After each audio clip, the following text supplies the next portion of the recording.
Welcome back to History Class with Dr. W. and our continuing discussion of the year 1968. We continue in this lecture our discussion of the background leading up to 1968. We talked in the previous lecture about the presidency of Dwight Eisenhower, and particularly his diplomacy and foreign affairs. In this lecture, we turn to the home front during Eisenhower in the 1950s.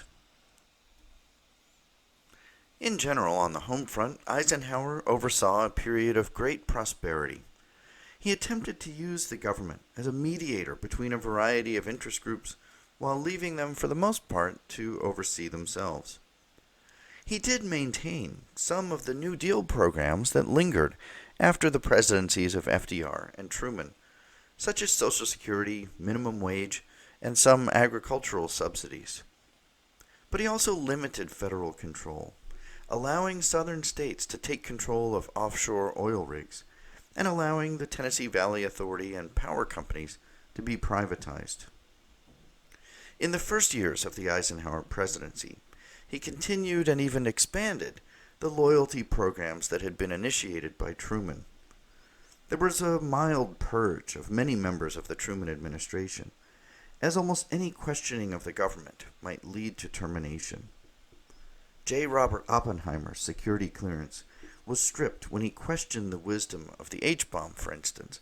Oppenheimer, who had been one of the architects of the atomic bombs that ended World War II. All of these are signs and symptoms of the growing Red Scare, the fear of communism on the home front, and spies in our midst, which we'll talk about shortly in this lecture. Despite these fears and troubles, and the rough beginnings of the post-World War II American society, in general, it was a time of prosperity. The American economy came to dominate the world, and most Americans lived in prosperity, or at least improved their conditions from the immediate post-war years.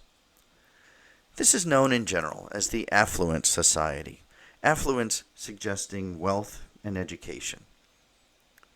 So what were some of the factors that led to this growing sense of affluence in the country? Well, one important factor was the GI Bill, a part of a broad emphasis on higher education across the country. The GI Bill meant more Americans were going to college than ever before, and contributed to a growth of the educated masses. The GI Bill focused on higher education for military veterans after World War II, and carried on after and during the Korean War and beyond. The federal government subsidized college educations for more than 2 million veterans of World War II and the Korean War. Greater prosperity in general also meant that more average Americans could attend college. The Cold War also provided millions of government dollars to universities for research and provided more opportunities. At the same time, the development of huge multinational businesses and organizations like IBM contributed to the call for more professionals and office workers that were highly educated, and also contributed to an emphasis on greater research itself. The United States economy was dominant in the world, as much of the rest of the world was in ruins or struggling in the aftermath of World War II.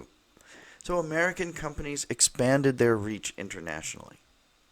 IT&T, Avis Rent-A-Car, Hartford Insurance, and many, many others planted plants and offices around the world. And thus there was a great increase in the number of office workers and white-collar jobs.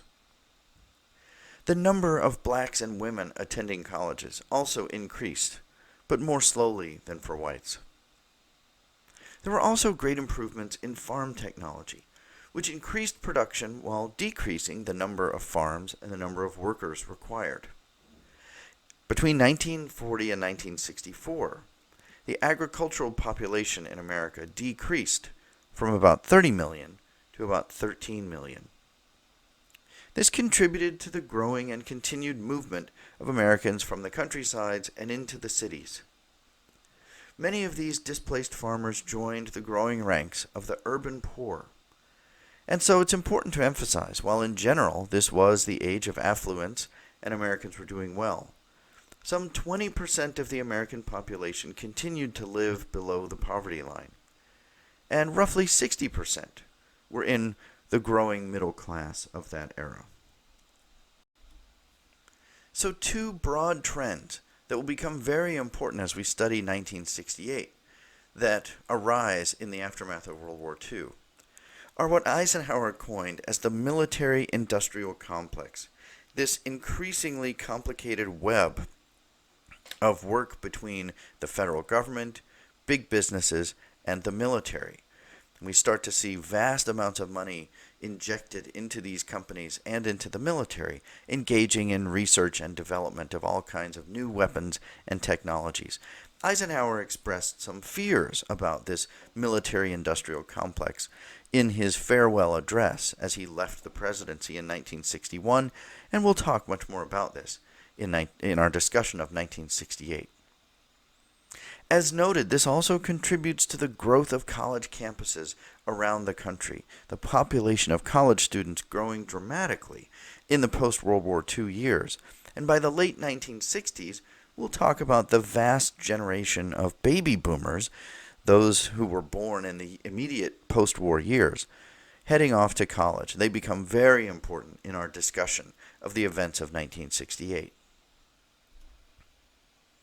Another important factor in this era was the growth of suburbs.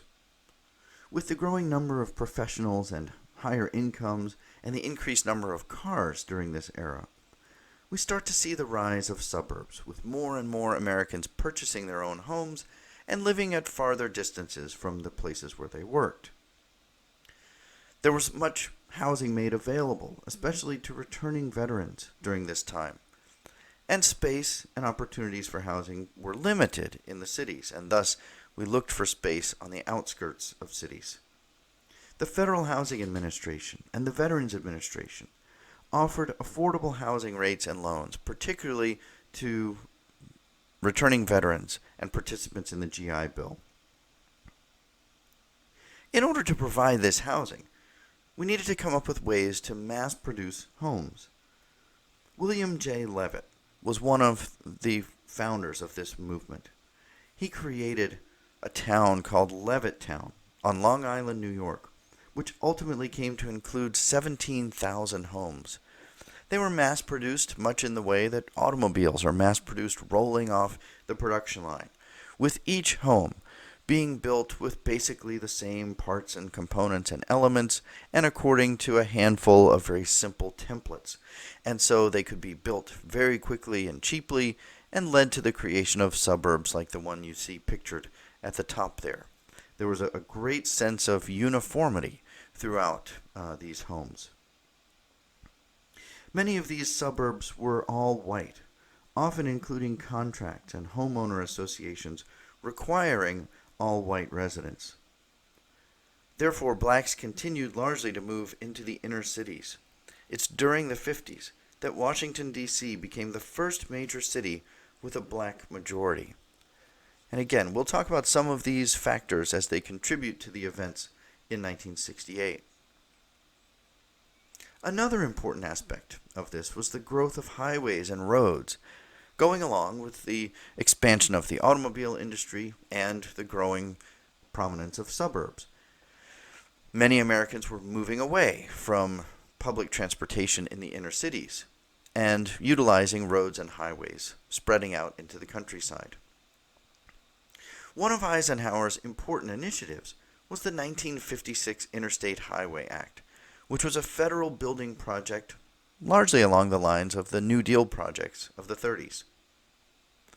In theory, it was implemented to ensure the safe and quick travel of the ever-growing military.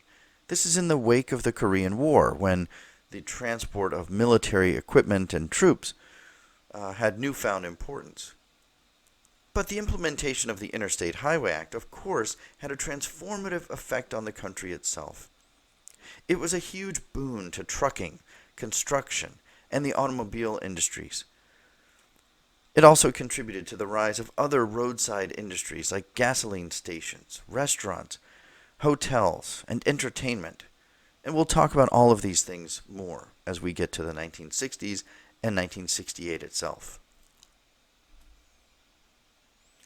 Rising incomes and affluence also meant that the 1950s was a time of consumer culture.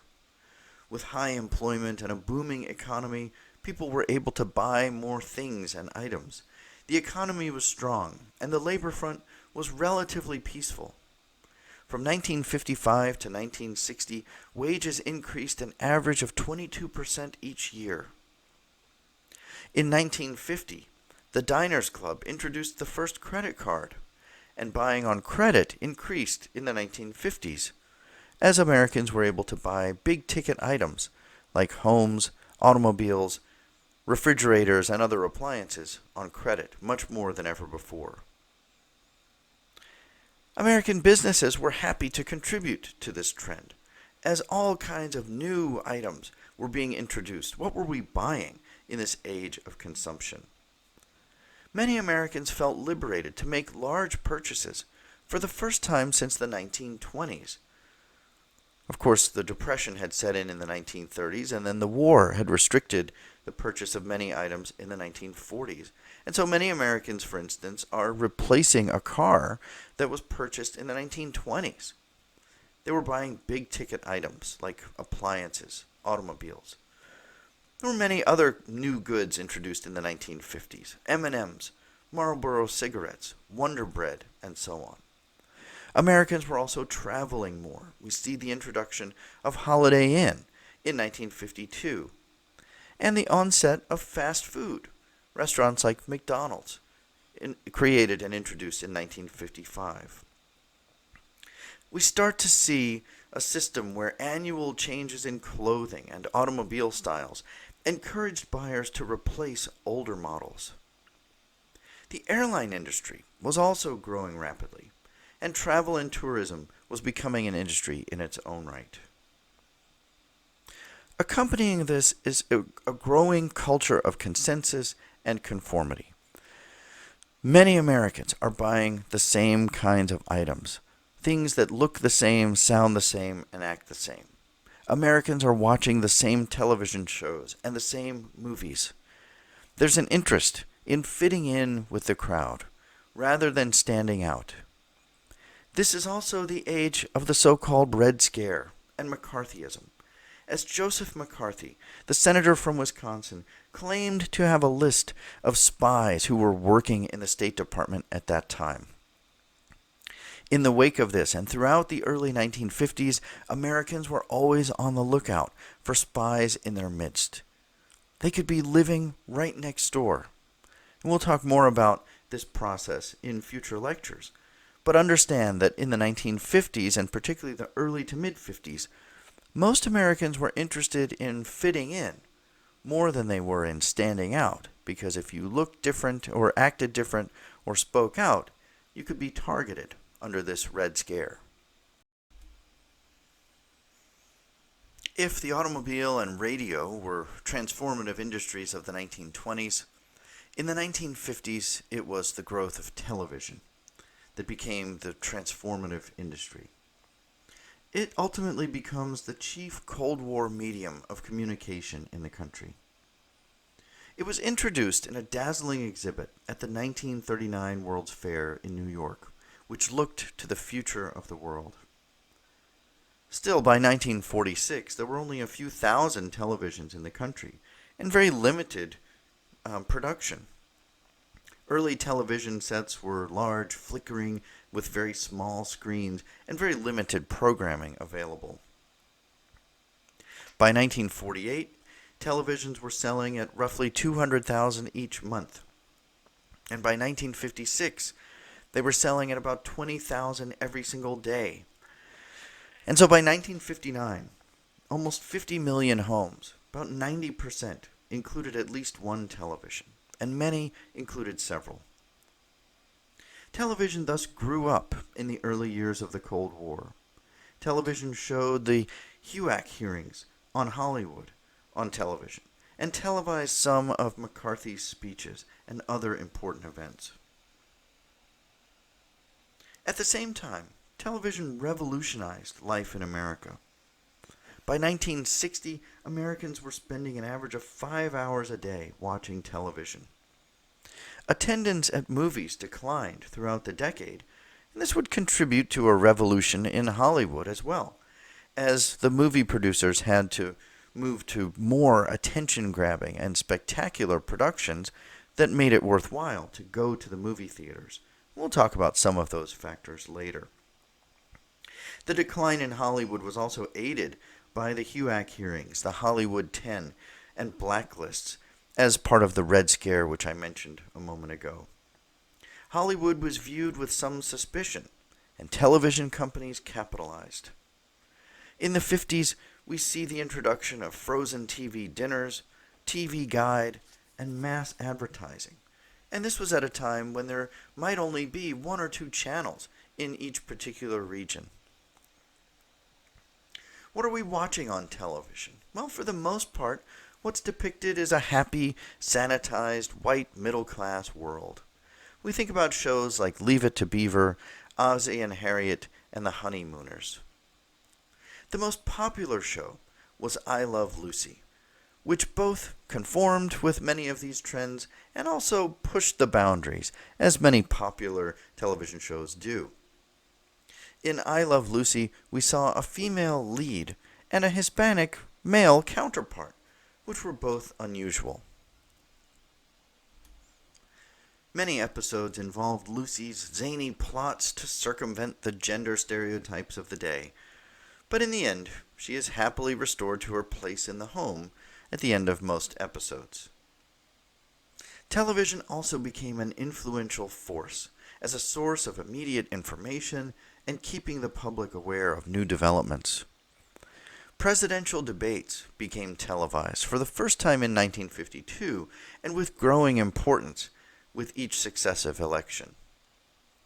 In 1954, it was important that the Army McCarthy hearings were televised, and Joseph McCarthy, spearheading the Red Scare, was seen live on television for the first time by many Americans, and he came across as badgering and kind of creepy, and those hearings contributed to the end of his influence.